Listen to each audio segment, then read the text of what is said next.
काफ़ी साल पहले जो भूमिहीन लोग थे उनको सरकारी ज़मीन यानी कि पट्टे वाली ज़मीन दी गई थी। उसके बाद कुछ प्रदेशों में ये ज़मीनें जो हैं सरकार ने वापस ले ली थी और इन्हीं ज़मीनों को लेकर अब भीम आर्मी ने एक नया आंदोलन शुरू किया है। मेरे साथ बातचीत करने के लिए इसी मुद्दे पर मौजूद है मंजीत नोटिहाल, जो कि भीम आर्मी के राष्ट्रीय अध्यक्ष भी हैं और आज अंबाला पहुंचे हैं। इनसे बात करते हैं। बहुत बहुत स्वागत है सर आपका अंबाला में। ये क्या आंदोलन है जो आप शुरू करने जा रहे हैं? देखिए, हमारा आंदोलन चल रहा है संविधान बचाओ यात्रा, आरक्षण ज़मीन वापस करो, और जिसकी शुरुआत आज हम लोगों ने पंजाब में भी इसका बिगुल बज चुका है। यहाँ आज पंजाब प्रदेश के लोगों को हमने कहा है कि इस आंदोलन की शुरुआत की जाए और आज से इस आंदोलन की तैयारी बड़े शोरों से होने जा रही है। कौन सी ज़मीन है सर ये? देखिए, पूर्व की सरकारों ने जिस समय उत्तर प्रदेश में बीएसपी की सरकार बनी तो उस समय माननीय साहब काशीराम जी ने एक नारा दिया था कि जो ज़मीन सरकारी है वो ज़मीन हमारी है। तो संविधान के आर्टिकल 16 कैक है और गै में जो हमें भूमि रखने का, ज़मीन रखने का जो अधिकार सुरक्षित रखा गया है, तो उसके आधार पर कुछ सरकारों ने पहले हमारे जो SC ST और ट्राइबल लोग हैं उनको 5-5 बीघे की ज़मीनें पट्टे काटकर उनको दिया गया था, और जबकि वो 100 साल के लिए होते थे। परंतु सरकार ने क्या काम किया कि जो SC ST OBC और माइनॉरिटी ट्राइबल लोग हैं उनकी आर्थिक कमर तोड़ने के लिए उन ज़मीनों को वापस ले लिया गया ताकि वो केवल मजदूरी रहे, वो किसान न बन पाए। कब वापस ली गई? ये अभी 10-15 साल से ये लगातार कंटिन्यू ये प्रक्रिया चल रही है। तो लगातार ज़मीनों को कुछ न कुछ बहाना बनाकर उनको वापस लिया जा रहा है। अब जिन लोगों से वो ज़मीनें वापस ली जा रही हैं, अब वो व्यक्ति इतने मजबूत नहीं है कि अपनी लड़ाई को वो संवैधानिक रूप से न्यायालय में लग सकें। तो इसलिए भीम आर्मी ने इस आंदोलन की शुरुआत की है और भीम आर्मी इस आंदोलन को न्यायालय से लेकर रोड तक इस आंदोलन को मजबूती से लड़ रही है। इसलिए आज पंजाब के चंडीगढ़ से हमने इस आंदोलन की शुरुआत की है और जल्द ही हम लोग यहाँ पंजाब के लोगों, जो हमारा यहाँ पर बहुजन समाज रहता है, यहाँ भी जो वर्तमान की सरकार है वो यहाँ हमें डॉक्टर अंबेडकर और शहीद आजम भगत सिंह जी की फोटो दिखाकर हमारे अधिकारों का कुठाराघात कर रही है। यहाँ जमीनों को फिर से वापस ले लिया गया है उत्तर प्रदेश की तरह ही। तो जब तक ये जमीनें और आरक्षण को यहाँ पर पूरा नहीं किया जाएगा, आरक्षण की अगर हम लोग बात करें कि जो IAS और PCS की सीटें हैं वो 3% भी यहाँ पर पूरी नहीं है, और हमारी सीटों पर जो जनरल के लोग हैं उन पर जबरदस्ती कब्जा करके हमारे आरक्षण को जो है ना कुठाराघात किया जा रहा है। तो इसको भीम आर्मी आंदोलन के माध्यम से इसको वापस लेगी। और जो आरक्षण में जो शिक्षण संस्थान है, यहाँ कॉलेज और यूनिवर्सिटियों में हमारे लोगों से मनमानी तरीके से फीस वसूली की जा रही है। जीरो बैलेंस पर जो एडमिशन मिलने होते हैं वहाँ पर जो है ना बड़े पैमाने पर धन की वसूली की जा रही है। तो यहाँ विद्यार्थी हमारा बड़ी डिग्री नहीं ले पा रहा है, और जबकि हमारा ये फंडामेंटल राइट्स 15 में शैक्षणिक संस्थानों में हमारा अधिकार है।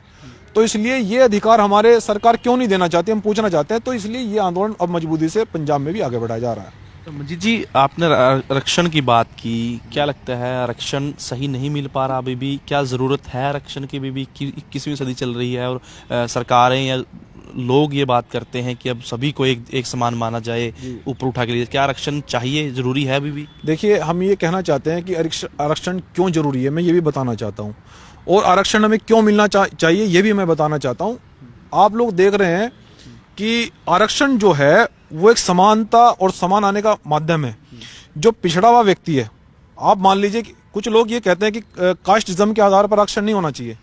ठीक है, नहीं होना चाहिए, लेकिन फिर जातिगत कास्टिज्म फिर हमारे लोगों के साथ में आज क्यों किया जा रहा है? मूंछ रखने पर क्यों मारा जा रहा है?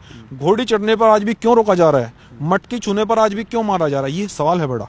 और आज भी हमारे लोग वो आर्थिक और सामाजिक और राजनीतिक रूप से पिछड़े हुए हैं। मैं ये कहना चाहता हूँ कि जब तक वो समान नहीं हो जाते आर्थिक और सामाजिक और राजनीतिक रूप से, मैं चाहता हूँ आरक्षण मिलना चाहिए। ये हमारा संवैधानिक अधिकार है और ये हमारे पास बराबर आने का एक सबसे बड़ा अवसर है।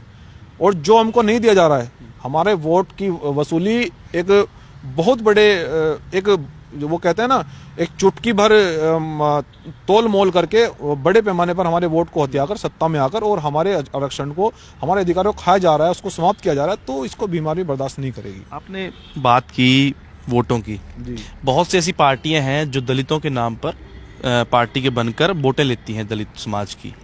फिर वो आगे जाके कहीं गठबंधन कर लेती हैं, किसी के साथ कर लेती हैं। तो उन पार्टियां के बारे में आप क्या कहना चाहेंगे? जैसे बीएसपी है, कहीं दलित समाज से पार्टियां बनी हुई हैं, भीम आर्मी भी अभी चंद्रशेखर जी ने बनाई है। तो क्या लगता है, क्या वो आवाज नहीं उठा पा रही दलित समाज की? देखिए, अगर अधिकारों की जाए, हम ये चाहते हैं कि जो व्यक्ति इस वर्ग की आवाज को मजबूती से उठाए, परंतु उठा नहीं रहा है ना, कोई भी नहीं उठा पा रहा है। आप देख लिए पंजाब में, आप लोग देख रहे हैं, कोई यहाँ पर एक अभी घटना हुई थी जो पूर्व की सरकार थी, जिस समय कांग्रेस की सरकार थी, कि यहाँ एक दलित व्यक्ति को उल्टा लटका के उसके हाथ काटकर उसको मार दिया था। आप लोगों ने देखा होगा, वो बड़ा इशू बना था। लेकिन कोई नेता नहीं बोला, कोई सरकार का मंत्री नहीं बोला। तो इसलिए उसमें भीम आर्मी आई थी। भीम आर्मी ने कहा कि क्यों मारा गया। ऐसे यदि किसी व्यक्ति ने संवैधानिक कार्य किया है या किसी धर्म को ठेस पहुंचाई है तो कानूनी रूप से उस पर कार्रवाई होनी चाहिए। परंतु अगर गोली का जवाब गोली से दिया जाएगा, आंख के बदले आंख निकाली जाएगी, तो पूरा विश्व अंधा हो जाएगा। ये किसी को राइट्स नहीं है। तो इसलिए यहाँ संविधान है, और जिस प्रकार से यहाँ पर दलितों का, पिछड़ों का उत्पीड़न किया जा रहा है, ये तो पहले से किया जा रहा है। और जहां तक कि अधिकारों की बात है, अधिकारों की बात तो की ही नहीं आज तक किसी ने। साहब काशीराम जी के जाने के बाद पंजाब में कोई अधिकारों की बात नहीं कर पाया। इसलिए भीम आर्मी आई है, और हम यहाँ सामाजिक स्तर से आंदोलन करेंगे और मजबूती से लड़ेंगे। क्या लगता है, बीएसपी ने आवाज सही से उठा पाती? देखिए, मैं किसी पार्टी की बात नहीं करना चाहता, परंतु ये कहना चाहता हूँ कि साहब काशीराम जी ने पंजाब में काम किया है, और उन्हीं की आइडियोलॉजी पर, विचारधारा पर हम मजबूती से यहाँ पर लड़ रहे हैं और सामाजिक परिवर्तन करेंगे जल्द। कोई आंकड़ा है आपके पास, कितनी जमीनें हैं हरियाणा पंजाब? बिल्कुल आंकड़ा है हमारे पास। यहाँ 95% लोगों की जमीनों को वापस छीन लिया गया है, और हम आपको ये गवर्नमेंट आंकड़ा दे सकते हैं कि जो जमीनें दी गई थी हमारे लोगों को, वो सरकार ने सत्ता संरक्षण में आकर उसको वापस लिया गया है। और हम ये आंकड़ा कोर्ट में भी रखेंगे। ऐसा नहीं है हम कि हवाई बातें कर रहे हो। इस आंकड़े को हम संवैधानिक रूप से कोर्ट में भी रखेंगे, और रोड पर तो लड़ाई चल रही है हमारी। तो अभी आपका भी गैर राजनीतिक दल है आपका? बिल्कुल, हम लोग अनपोलिटिकल संगठन चल रहा है हमारा, किसी पार्टी से कोई संबंध नहीं है। हम लोग सामाजिक आंदोलन कर रहे हैं और लड़ेंगे और जीतेंगे। ये जैसे कोई संगठन बनाते हैं आप, अभी भीम आर्मी पहले थी, तो जब थोड़ा सा नाम हो जाता है उसके बाद राजनीति में क्यों कूद पड़ते हैं लोग? देखिए, अब जो लोग राजनीति में जा रहे हैं, ये सवाल वो बता सकते हैं कि वो राजनीति में क्यों गए। परंतु मंजीत सिंह नोटियाल ने वादा किया था साहब काशीराम जी के जाने के बाद कि हम लोग इस आंदोलन को मजबूती से आगे बढ़ाएंगे। बाबा साहब डॉक्टर अंबेडकर जी का सपना किसी भी सूरत में पूरा किया जाएगा। साहब काशीराम जी यही कहते थे कि जब तक सामाजिक परिवर्तन नहीं ला सकते आप, तो राजनीतिक परिवर्तन नहीं आ सकता।